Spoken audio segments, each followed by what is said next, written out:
This week we are starting a brand new book, the second book of Moses.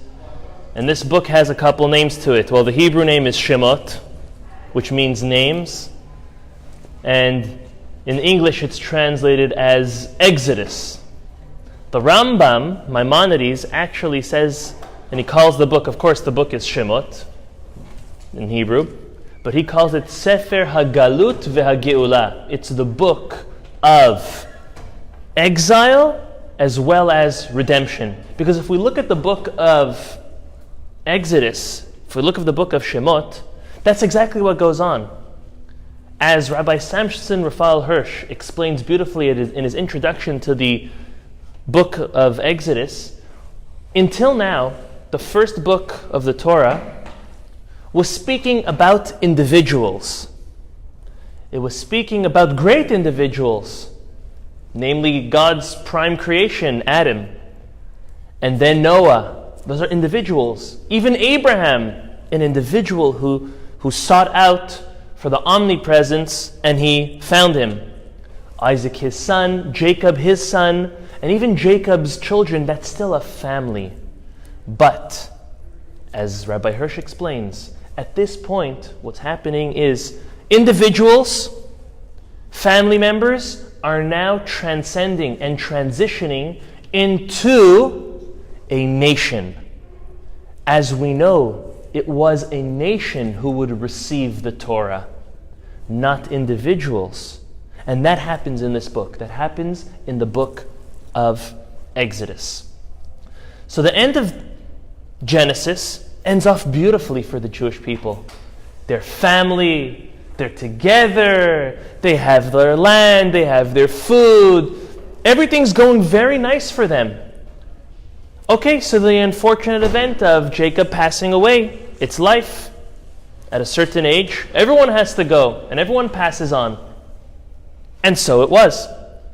And now, so quickly, at the beginning of this book, the book of Exodus, everything just plummets downhill for the Jewish people. And an obvious question we all have to ask ourselves is, how do things change so quickly? From being the rulers, from being great, from being happy, comfortable, and enjoying life, all of a sudden, to have misery, oppression, bondage, slavery.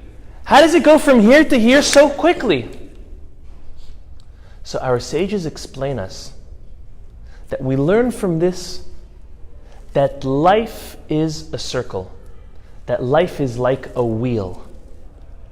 If you look at a wheel and it rolls, the top is at right here, very soon it's at the bottom, to show us that a person has no guarantees in life.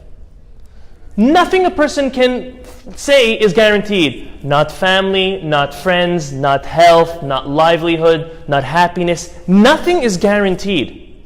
It's a very scary, it's a very, very dangerous position to put oneself in when you realize that. And that is what our sages told us happened to the Jewish people. From one day they were here to the next day they were down here. Now the scariest part is the Torah doesn't tell us too much about it. It ends off with a beautiful story, happily ever after, at the end of Genesis. Names the 12 tribes, and then all of a sudden, boom, goes downhill from there. The Torah doesn't tell us what happens. Specifically, our sages tell us because, unfortunately, things can change, and even horrible things can happen very quickly. But, as scary as that is, when we understand that that's the will of God, and we understand that He is running it, that is reassuring, because there is something else that happens also very quickly. We say in Hebrew, Yeshuat Hashem keheref ayin, that the salvation of God is like the blink of an eye. It happens just as, if not even quicker, than the downfall. Remember, we said that the life is like a circle. Life is like a wheel. As quickly as a person can be on top and then go down, they can be on the bottom and they can go right back up. But when we stay strong and close to HaKadosh Baruch Hu, we understand that that can happen with our emunah, and our bitachon, our belief and trust in God, our job is to ride the wave down looking for inspiration, looking for God, in order to, when we ride it right back up, we also see God on the ascent just as, and hopefully even in a better way, than the descent. And that is why it happened so quickly. Yet, okay, the Torah doesn't tell us. The Torah spends many, many words, pages, telling us other things. Think of it, when Pharaoh had his dream, we learned about the dream, we learned about how he repeated it, we learned how Joseph interpreted it. It was very repetitive. When Abraham tells Eliezer, his slave, what to do, and then Eliezer does it, and then he repeats it, and he says it over, and he says it over to Isaac, all of the miracles that happened to him, the Torah was very repetitive. The Torah couldn't spare a couple words this time to tell us how the Jewish people, unfortunately, took a dive? No, specifically to show us that unfortunately the dive can be very, very quick. And the fortunate part of that is that the rising up can be just as quick, if not quicker. Think of it. The Jewish people ended up in Egypt for a total of 210 years. We'll speak more about that in a moment. How long did it take them to get out? Under a year. From the moment the first plague started, from the moment Moses approaches Pharaoh, it was under a year until they were out and about and on their way to Mount Sinai. So that's something for us to realize also. As scary as it is quickly to fall, but it is so invigorating and reassuring that the uphill is just as, if not faster. So we ask, what happened? How did Pharaoh get a complete nation who were rulers and sons of rulers to become his slaves? The Midrash tells us a fascinating tactic, a very cunning tactic that Pharaoh used. He comes out one day and he realizes that the Jewish people are very numerous. By the way, our commentaries say that was his only claim against them. They were great citizens, upright citizens. They were paying their dues, their taxes. They were doing everything, no crime. They were doing everything they should be doing. Pharaoh's only thing was, they're too numerous, and we're scared of what they can become or how they can turn on us. So what he did was, he sought advice from his advisors, his 3 prime advisors. And their conclusion was, we have to find a way to enslave the Jewish people. And how do you take free people and turn them into slaves? Well, listen to what he did. Pharaoh comes up with a great idea. There was no social media back then, so they had posters and they had messengers with the royal seal. And he says that he is now about to construct a brand new city, the city of Ramses. And not only is he going to construct it, Pharaoh himself is going to come and pick up a hammer, and he's going to put the bricks and the mortar, and he's going to work as well. Everyone was so excited. Pharaoh's coming. They're paying high wages. It's a great thing to be part of. So they come out. At the end of the day, each person is paid $1,000. Can you believe? 1 day's work. Men, women, children, doesn't matter. You could come, you, your wife, and your 3 little kids barely do anything. You're coming out with $5,000 at the end of the day. It's very enticing. Everyone came out. The Jews were running to it. It was a good deal.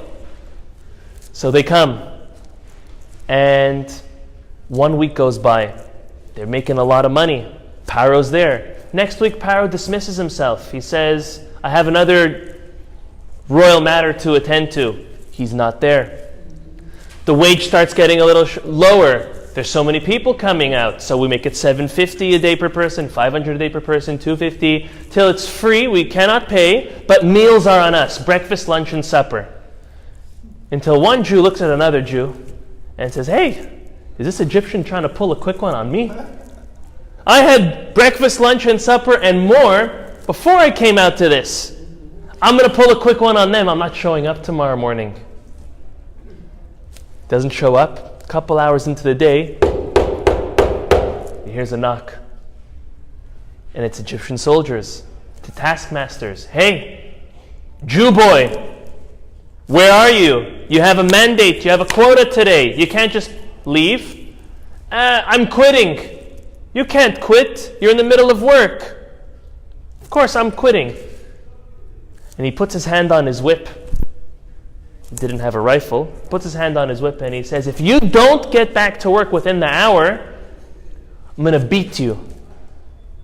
And that's how Pharaoh turned a free nation into slaves. He started paying them for the work and he started diminishing it and substituting it by just meals. And he latched them on. And then the Jews can't come and say, we have no time anymore. Because that claim is now invalid. You showed me you had time. You used to make time for it. You have time now. And that's why the tribe of Levi was the only tribe who was not able to be enslaved and tortured by Pharaoh, because they were the only tribe who didn't fall for the trick. Pharaoh was showing them bait. He was waving in front of them gold coins and money and prestige and fame as the builders and the architects and the engineers of Pharaoh's new city, new complex. Levi said, no, we're not going to leave the yeshiva, we're not going to leave the kollel, we're not going to leave our study hall for some bait. So they were the only ones who were not able to be captured by this trick that Pharaoh was doing. But how could Pharaoh do this? Pharaoh knew Joseph or not. The Torah tells us that Pharaoh did not know Joseph. The Torah says, Vayakom melech hadash asher lo yada et Yosef. A new king arose who did not know Joseph. How could he not know Joseph? How could it be a new king? Well, we know the famous disagreement in the Talmud. One opinion, the opinion of Rav, is it was a brand new king. And Shmuel, his counterpart, says no, it was the same king, but he made new laws. He instituted new laws. So we're going to analyze both of those sides. The first side of, is that really a new king? How could it be a new king? So our commentaries say that this new king actually came in from out of town. And if a king comes in from out of town, well, first of all, how does the king come from out of town? He overthrows the current rulership. If he's coming in from out of town, he's now able to say, I don't know who and what. I don't know any gratitude. I don't know anything to any Joseph or any Joe Schmo. There's nobody that I owe anything to. I conquered the current rulership. Now I'm able to do what I want. And that is the opinion of it's a brand new king. It's a new king because he really was new. I always use this example. No matter who would be the president of the United States of America, a politician or businessman, we all know what I'm talking about, he knows who George Washington was. He knows about the Constitution. He knows of the Founding Fathers. He knows all of these things. It's not possible as an American citizen to grow up and not knowing those things. So how could a new king, a new Pharaoh come? Well, he came from out of town, and now he was doing his own thing. He didn't need to take anything into consideration from the past. That's that opinion. The opinion of Shmuel is a little harder to understand, that he does not know Joseph. Well, either opinion we use, what happened was a three-pronged tactic that Pharaoh was told to do. He was told to first enslave the Jewish people. And that's how we just explained what he was going to do. Then he said to the midwives, all the baby boys have to be killed. His next, and this was his third part, was that any boy born on a certain day, and that was the day that his stargazer said Moses was going to be born, all baby boys, Jews and Egyptians alike, are all going to be thrown into the water. This is what he was doing. So according to the first opinion as a brand new king, you know what he was doing? He was doing and pulling off a political tool. What does a strong politician want to show? His strength. So he comes in and he starts showing what he can do. Who was the weakest link? It was unfortunately the Jewish people, because all of their rulers, primarily Joseph and his brothers, all perished. They all passed away. Rabbi Hirsch again explains the terminology of kum, to get up, al, on the Jewish people, on Egypt, shows that this new ruler came and was violent. He took over Egypt in a violent way. And he started, unfortunately, right after he took over the old Pharaoh, with the Jews. But this evening we're going to analyze the second opinion, because that's a harder opinion to understand, the opinion that it was the same Pharaoh that just changed his laws. The Zera Shimshon addresses this opinion and dissects this Pharaoh according to Shmuel, which is the same guy with new rules, and makes as if he doesn't know Joseph. He dissects understanding him by asking 4 fundamental questions. And we're going to see all 4 of these questions are going to be answered by one concept, which thread pulls the whole garment together in a very beautiful yet deep way. So bear with us. First question he asks is, from the Talmud, from Shmuel, it sounds, I'm going to say the terminology, that this Pharaoh made as if asa atzmo, he made as if ki'ilu lo yada et Yosef, that as if he didn't know who Joseph was, v'nitchadesh gezerotav, and the proper terminology is he reinstituted the law. The Zera Shimshon asks, what law is he reinstituting? I understand if he wants to enforce a new law, but now he's reinstituting a law. What law is he reinstituting, and what was his motive behind that? That was his first question. Second question is, why does it have to be that this new Pharaoh doesn't know Joseph? Let's say he knows Joseph. He knows what he did, and he knows that the gratitude that is owed to him. But he's deliberately, maybe we can say he's deliberately going against the Jewish people. If so, for what reason? The third question Zera Shimshon asks is, Joseph's deeds and success was known to the world, and it was definitely known to Egypt. So how would it help Pharaoh, the same Pharaoh, by not claiming he doesn't know him? How would that help his cause? Everyone knew him. It's like me coming and saying, I don't know who Donald Trump is. Everyone knows who Donald Trump is. It's like me coming and saying, I don't know the previous president. What was his name again? Oh, sorry. Okay. Everyone. These are things that people know, and even if you would go and say you forgot, well, you would either be looked at as if you're crazy, or people would quickly remind you, right? Something like Barak, something like that. Oh. His name is Justin. Oh, yeah. So listen to the fourth question, and when we're going to answer these questions, you're going to see how really deep and powerful the Zera Shimshon paints the picture and the psychology of this new Pharaoh, the geniosity, this same Pharaoh who's trying to act new really was. Why does the Torah say that Pharaoh lo yada, didn't know Joseph? If it is the same Pharaoh indeed, according to the second opinion, the Torah should have just said, Asher lo zachar et Yosef. He didn't remember Joseph. What does it mean he didn't know Joseph?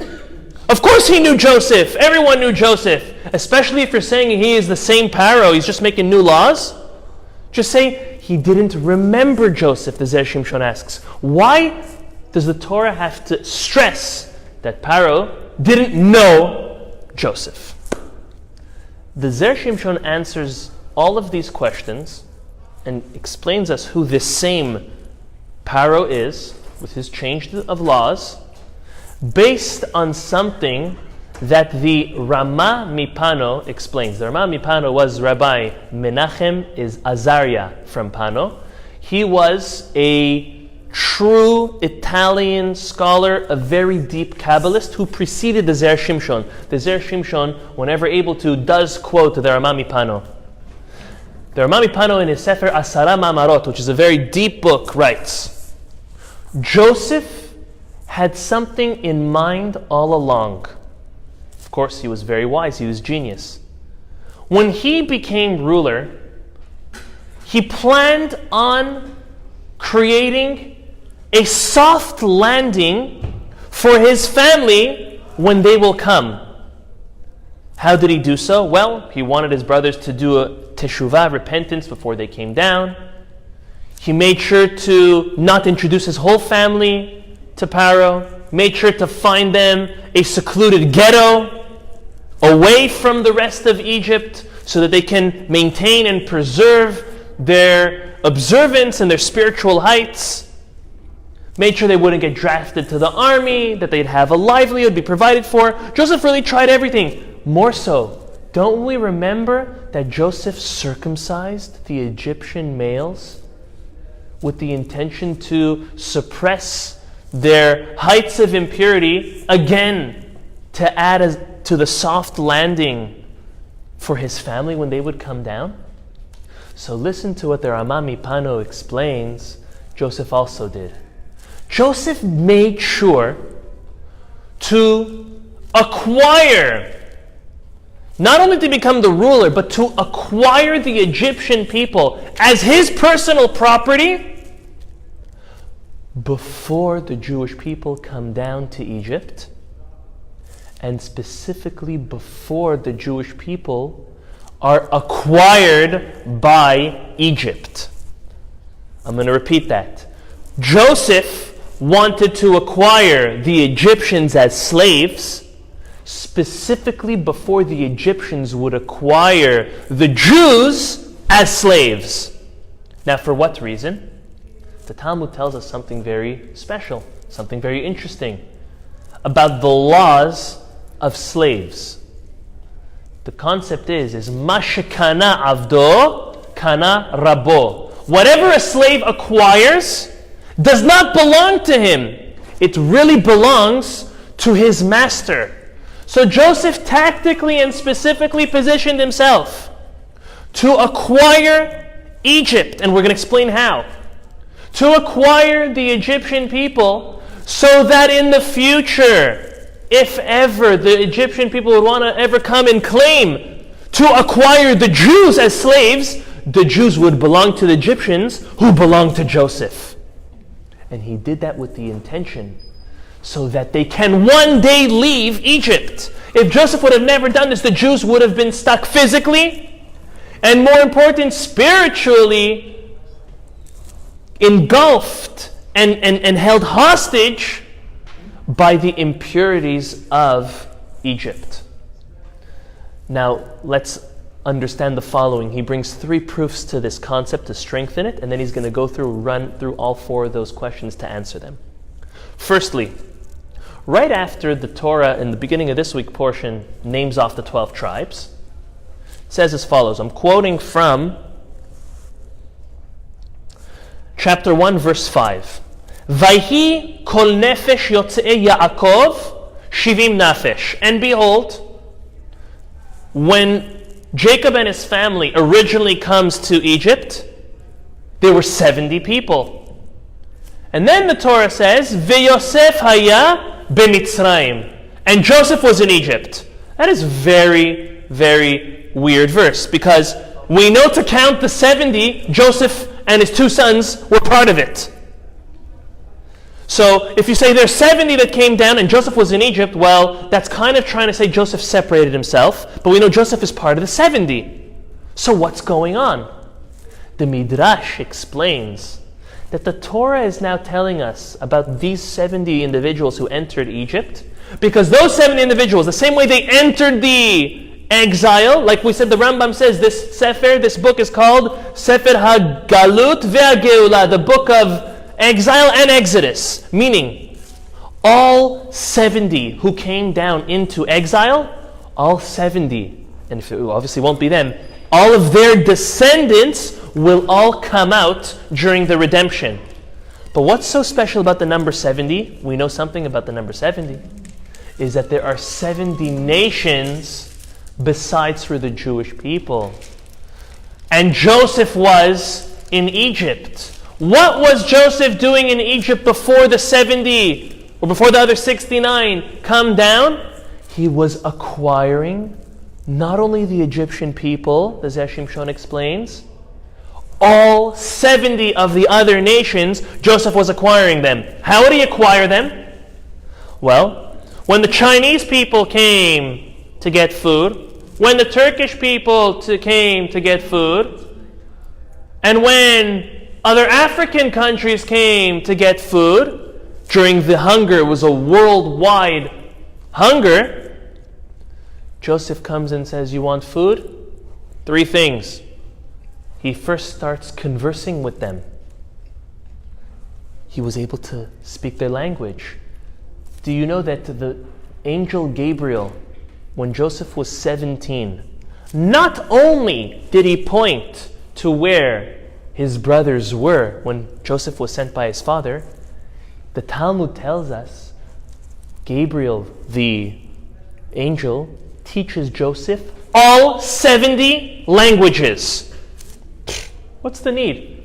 Even if the malach, the angel, knows Joseph's going to end up in Egypt, well, just teach him Egyptian. Let him be bilingual.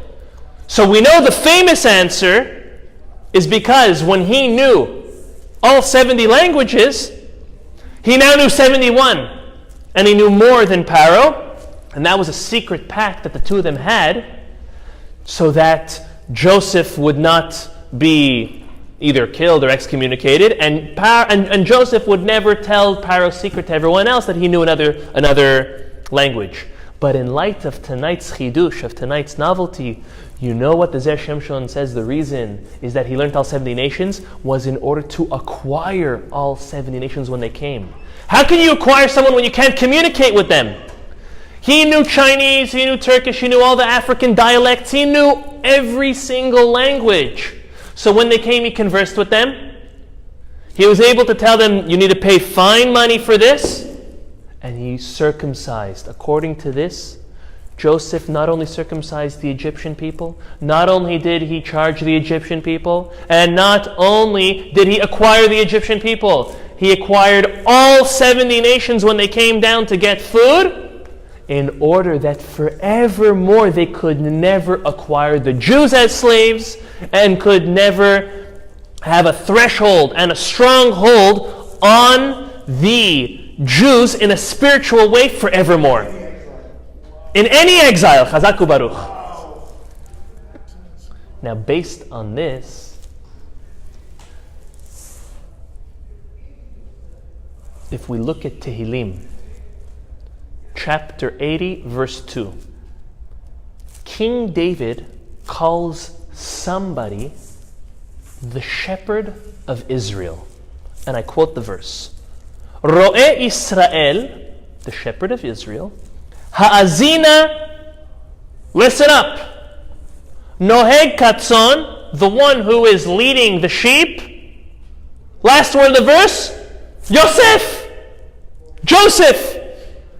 King David is calling the shepherd of Israel. Not Moses, who we would have all thought. Not Abraham, not Isaac, not Jacob. He is calling Joseph the shepherd of Israel. Oh, really? Did Joseph ever lead the Jewish people? No, he didn't. While Joseph was alive, so too, for the most part, of whatever the Torah shows us, his father was alive, Jacob. Jacob was the leader of Israel.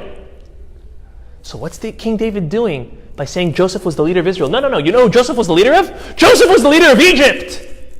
It should have said that Joseph is Ro'e Mitzrayim, the shepherd of Egypt. Now look how the Zera Shimshon ties this in again. No.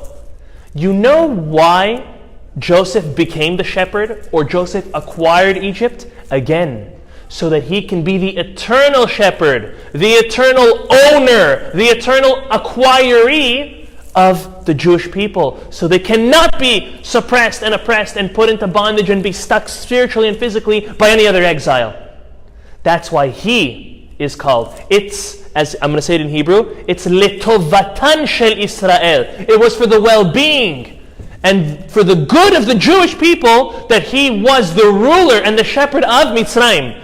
So it's not Ro'eh Mitzrayim. Yeah, of course he was the shepherd. Of course he was the leader and the ruler of Egypt. But that wasn't the point. The point is he ruled Egypt in order that he can acquire the Jewish people and keep them safe from anything in the future. There's one more. And if you haven't fallen off your chair yet listening in, I know a couple people in the room have already. If online you're listening and you haven't fell off your chair, well, hold on tight. Listen to this. Our first commandment in the whole Torah, out of the 10 commandments, get ready. This is in chapter 20 of Shemot. It's in Parashat Yitro, verse 2. I'm going to quote it to you. Anochi Adonai Elohecha. God says, I am God, your master. Asher hotzeticha meretz Mitzrayim, who took you out of Egypt. And now there's two more words. Mibet avadim, from the house of bondage. So before we get into the house of bondage, which is the Zera Shimshon's major icon through this beautiful sweater that he's stitching, the first question we have to ask ourselves, and this is a fundamental question that the Kuzari asks, Rabbi Yehuda Levi. The Kuzari says, if God himself to the Jewish people, he wants to give them, as we know, the 10 commandments are not the only things we need to fulfill. They're just a sample of the 613. Well, shouldn't God introduce himself as, I am God the Master, the creator of the world? Sounds good. Sounds a lot better. What's greater, to create the world or to take out a slave nation out of Egypt? I think creating the world beats that. Okay, not that. I am the God, the Master of the world, who created humanity. Who created you? Or better yet, I am the God, the Master of the world, who flooded the world in the time of Noah and spared him and his family. I think it's a lot stronger to flood the whole world than to play tag between the Jewish people and the Egyptians and get them in the water and then flood them. Right? Okay, what about this? I am God, the creator of the world, who was discovered by your great-grandfather Abraham. That sounds better. Why does God introduce himself as the one who took you out of Egypt? You know what the Kuzari says? The Kuzari says, once and for all, at the time of the revelation, God had to introduce himself with something personal, with something they can all relate to, with something they lived through. Were any, even Moses, great Moses and Aaron, were they there when God created the world? Spiritually they were there, but they didn't see it. Were they there when Adam was created? Were they there during the flood? Were they there when Abraham discovers God? None of that. Once and for all, God had to prove himself. And by the way, that answers why we don't need another proof, because God publicly proved himself once, and that was good enough. You know what? If God wants me to keep the 10 commandments in the whole Torah, let him come to me. I got a hill in my backyard. Let him come and reveal himself to me and give me my tablets. That's a very famous question that's asked. No. God only one time needed to prove himself and make it a public, national, worldwide experience. But when he did so, he had to do it in a powerful way where they would know him. Don't make a mistake, those 10 plagues were no geographical or weather circumstance freak of nature. No. That was God. The Egyptians getting drowned, that was God. Don't mistake in it. But they can relate to it. That's Asher Hotzeticha Me'eretz Mitzrayim. That's just the cherry, that's a bonus for tonight's class. But let me tell you what the Zera Shimshon says. Zera Shimshon says, why mi bet avadim? If your whole point is to take me out of Egypt, why mi bet avadim? Listen to this. Egyptian people They were avadim. They were slaves. It's not that God took the Jewish people out of Egypt, out of their house of slavery. No! The Jewish people were taken out of Egypt by God out of the house of slavery, which was the Egyptian house of slavery. Again, going back to Joseph, tactically and geniusly setting up for the future. For the future, B'ezrat Hashem, exile and redemption and salvation of his family and his descendants to be. So now let's go back and answer the 4 questions. Question number 1 was, it sounds like this Pharaoh is not making a new law. Nitchadesh gezerotav, he's reinstituting a law. What's he reinstituting? Well, in the constitution of national Egypt, there's a law.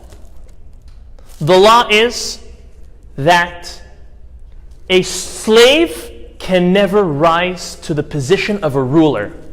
Not possible. You know, a janitor can, middle-class citizen can, but not a slave. Slaves cannot rise up to the level of rulership. So what does Pharaoh do? Pharaoh has a mission. He's got to find a way to debunk Joseph acquiring the Egyptians. What is his motive? His motive is, how am I going to keep the Jewish people either forever or as long as I can as slaves? He's got a problem. He knows deep down that he doesn't really own the Jewish people, or he can't own the Jewish people. His advisors are saying, you want to be strong? Enslave them, acquire them as slaves. But Pharaoh is smart. Pharaoh's a genius. He knows, how could he acquire them? By acquiring them, he's really just passing on the baton to Joseph. How could he avoid that? By making Joseph an illegitimate and an illegal ruler. How to do that? Let's look up the law book. Let's look at the Constitution. The Constitution says that a slave cannot be a ruler. Where did I pick Joseph out of? It's the same Pharaoh, right? I took him out of jail. He was an incarcerated slave. So now that he's a slave, Pharaoh can come and say, aha, I will now acquire the Jewish people and they will stay by the Egyptians, and it will not be passed over and transferred over to Joseph's rulership. Sounds good, except for Pharaoh had a mistake. He knew a mistake. That's part of the whole game.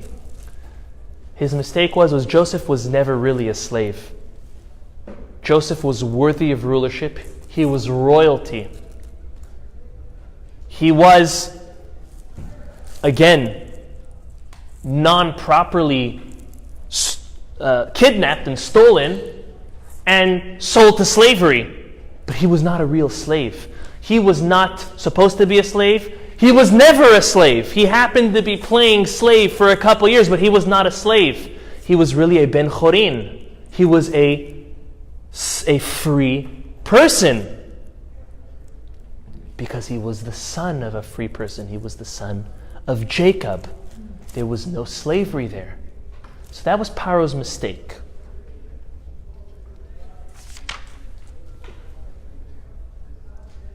Number 2.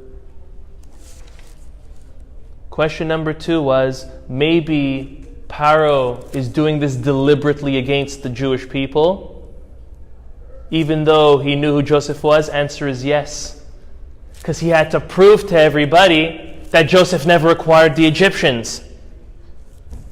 Third question was, Joseph's deeds and success was known to everybody. How could Pharaoh come and say, I don't know who Joseph is? Well, you know what Pharaoh was going around saying?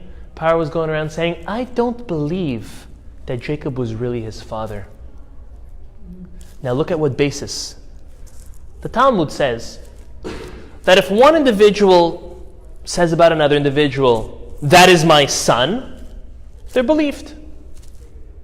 Because if not, one of them would have said no, at least the son. One of them would have said something. Somebody around would have said something. The Shulchan Aruch, when he codifies this law, he brings it down and he adds something else. He says that if two people are traveling into a city, and at the border control, the official says or asks, and the traveler says, yeah, that's my son, but later on when they pass the border control, the same individual says, no, that's my slave, we believe that person to really be a slave and not a son. Because conveniently, when they were passing border control, A says that B is my son. Because he's scared. Oh, that's your slave? Okay, I'm going to tax you on the slave, or I'm going to take the slave. But later on, when A says B is really the slave, it's understood that he's really a slave, that he was never really a son. He was a son just for purposes of getting in. So Pharaoh says, Yaakov comes into town, and Joseph and Yaakov just conveniently say that Jacob is my father, that Joseph is my son. Because it's very popular, it's very convenient. Bring in the family, save them from famine and hunger. Joseph's the ruler, he'll take care of them.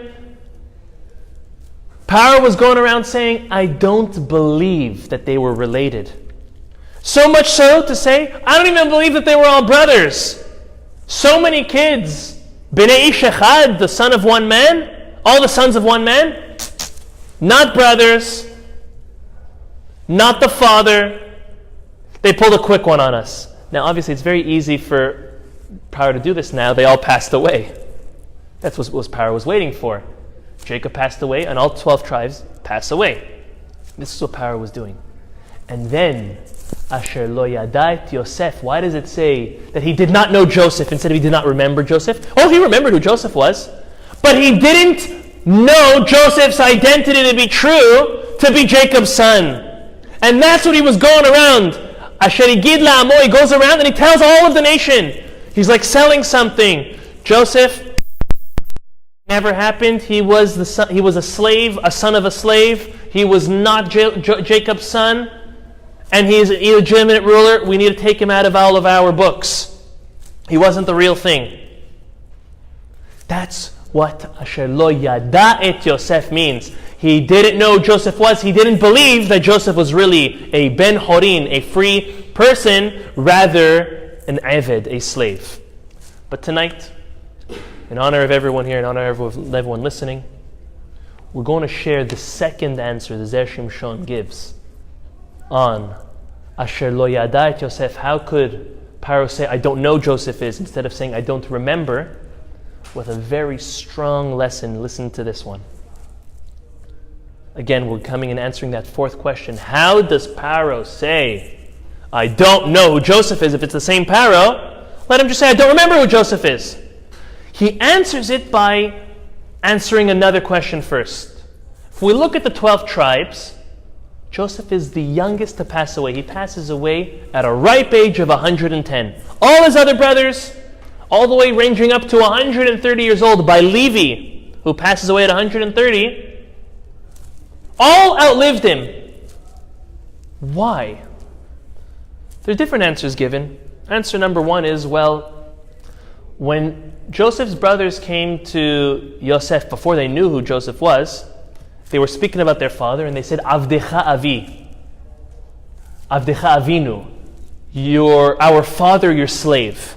And they said that multiple times, and Joseph didn't stop them in saying that. It's very disrespectful for someone to tell you that your father is your slave. And to Joseph, that would be the case. Joseph should have stopped them. So 10 years was taken off of his life. He should have lived till 120. 10 years prior, he passed away. Why? Because if we count how many times, the brother said it 5 times, and the interpreter repeated it, and that was 10 times, 10 years. Another reason why he passed away 10 years prior was because Joseph demonstrated a lack of honor to his father by allowing Jacob to be mummified and put in with all the perfumes. What's the word I'm looking for? Embalmed, very good, very good. To allow his father to be embalmed. The Talmud tells us that the body of a tzaddik does not rot, does not decompose. How would Joseph allow his father's body to be embalmed and mummified and perfumed? Because of that disrespect, he passed away 10 years prior to his deadline. Another reason is because Joseph expressed and displayed rulership over his brothers in a more fashion than he should have, and he was punished for that. That's why he passed away prior to them. But the Talmud gives one answer, and this answer is the one that Zera Shimshon gives as a key to what's going on over here. That Joseph was in a position of rulership. A position of rulership comes with the stresses, but it also comes with the comfort and the enjoyment. Because at the end of the day, Joseph would go home. The Talmud doesn't say this, I'm just trying to animate it for us. Joseph would come home at the end of the day and sleep on a golden bed. That's at the end of the day. He was a king. He was a ruler. He was extremely wealthy. He ate like a king. 5, 10-course meals every time. That was the world he lived in. That was the position he was put in. And because, the Talmud says, because of his position of rulership, which obviously involved the stress, but also the enjoyment, the kickbacks, that is what shortened his life. Now let's go to Pharaoh. What did Pharaoh do? Pharaoh tried to find a way to keep the Jewish people either eternally or as long as possible. He asks his advisors say, oppress them, make them suffer, give it harder to them. That's the way to keep them. So he listened to them. Comes later on, the Jewish people are on their way out. Pharaoh's hitting his head and he's saying, Asher lo yada et Yosef. I didn't understand and I didn't draw the connection to Joseph's life being shortened because of the enjoyment he had during his life, because of the rulership position he had. If I would have just allowed the Jews to be here as light slaves, I wouldn't have shortened their time of being here. The Shimshon says that Pharaoh did not draw the connection to the reason why Joseph's life being shortened was a similar reason to why the Jews' stay in Egypt was shortened. Because since it was harder, that's what brought God's mercy to let them out sooner. So Pharaoh's tactic worked against him. They were set to be in Egypt for 430 years. They were down to 210 when they left. From the moment they came in to the moment they left, it was only 210 years. What happened? Pharaoh didn't draw the connection to Joseph. He should have realized Joseph's time was shortened because of the enjoyment he had. Here, he oppressed them. He made them work harder. He made them work 430 years worth and 210 worth. Here, his tactic came and worked against him. Listen to one more chidush. When the Torah says, and to anyone who's a Baal Koreh, who's ever read from the Torah, with the Ta'amei Mikra, the tunes of the Torah, all of us bar mitzvah boys either have done it or are going to do it, or we've helped our children do it. The words where the Jewish people are inflicted were bitterness. The Torah says, Vaymareru et hayehem, that the Egyptians brought bitterness to the life of the Jewish people. The Ta'amei Mikra would be almost like a half a C on Vaymareru and another backwards half a C on Hayehem, which is normally an upbeat, joyous tune. Normally the tunes which are above the word are upbeat and joyous, and the tunes that are below the words are a little more negative. Our Chachamim ask, maybe Dargat Tevir, which looks like a step and then a going down. Vaymareru et chayehem, deep down it should have been, because it's very bitter. No, nice Vaymareru et chayehem, nice upbeat. The question's asked, Why are they upbeat? The bitterness that comes to the Jewish people should be something sad and deep. No. Because the bitterness that were inflicted upon the Jewish people by the Egyptians is what let them out early. Now, one last pearl on that concept. If you take the numerical value of those ta'ameha mikra, which this gematria, the numerical value, works according to the way the Ashkenazic tradition calls the trup, the signs. The trup, the signs, would be called kadma ve'azla. The Sephardic tradition, it's called azla gerish, but kadma ve'azla is the Ashkenazic tradition of what those tunes are called. If you take the gematria of azla kadma ve'azla, it comes out to 190 years. 190, which allude to the 190 years that the bitterness that was inflicted upon them was taken off from the 430. If you take 430 minus 190 is exactly 210. So the tune not only is upbeat, alluding to that's what brought it out, it exactly tells us the number of years that the bitterness, which was its joy, took off from the numerical value. Again, 430 minus, not 430? Yeah, 430 minus 190 is 400. Sorry, yes. 400, yes, minus, yeah. Isaac, yeah, sorry.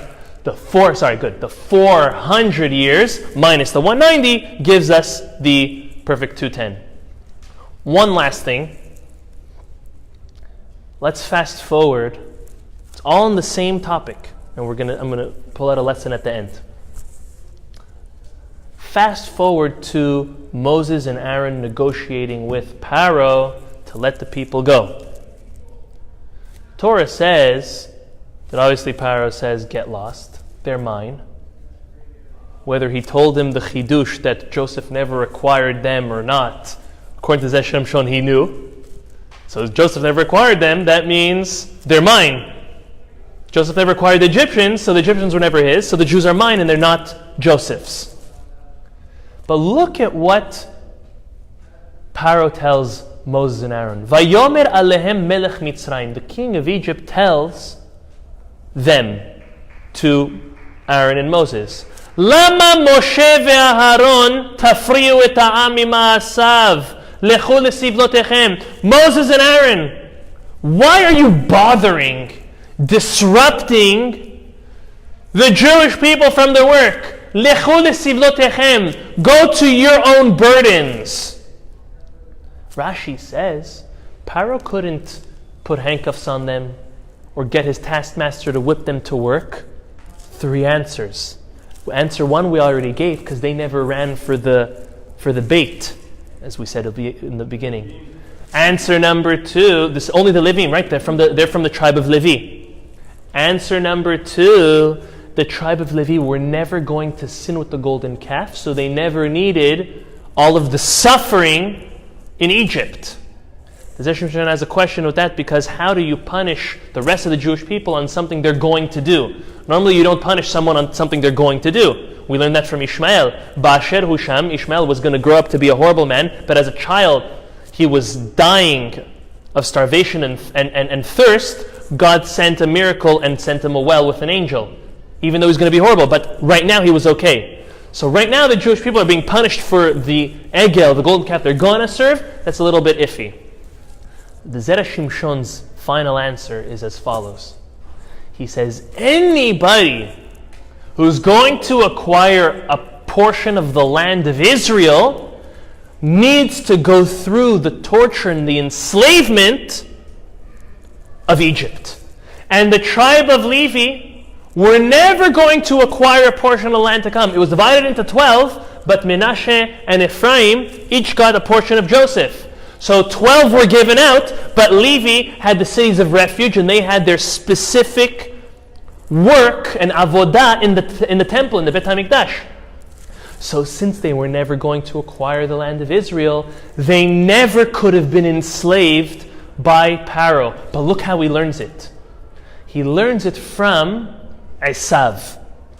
It says that Esav, after he meets Yaakov, he goes on his way because of Jacob. The Midrash is because of Jacob. What does that mean? Yeah, because Jacob said, if you want to live on this land, you're going to have to also fulfill the promise of our father and grandfather, which means you're going to have to be exiled and tortured first, and then come back. Esav says, I don't want torture, and I don't want the land. Keep the torture, keep the land. He goes. The Zera Shimshon says, we learn from Esav, we're applying that concept, that only those who endure exile, in Egypt specifically, were the ones to acquire the land. Levi, the tribe of Levi, Moses and Aaron, part of the tribe of Levi, were never going to acquire a portion of the land. They never had to endure any slavery and torture. So how do we tie this all up together? It's a very simple concept. It's a concept the Mishnah in Masechet Avot tells us. Lefum tza'ara agra. Based on the effort, based on the pain and the suffering put in, is the reward. If the Jewish people were going to be enslaved, well, they were only going to be enslaved for 400 years on regular basis. Now that they were almost double time worked, only 210. So all of that work and hardship, the sweat, the blood, the tears, was worth it because they got out sooner, before it was too late and they would have been spiritually caught. Same thing. All of that work didn't go to waste because all of that hard work also gave those people, those tribes, a portion in Eretz Israel, the holy land of Israel. To us, we can apply it in so many ways in our life. You know, it's sometimes or often, especially this time of the year, hard to get home on time Friday afternoon to prepare and be ready and light the candles before Shabbat. It's very hard. It means you need to leave earlier, you got to beat the traffic.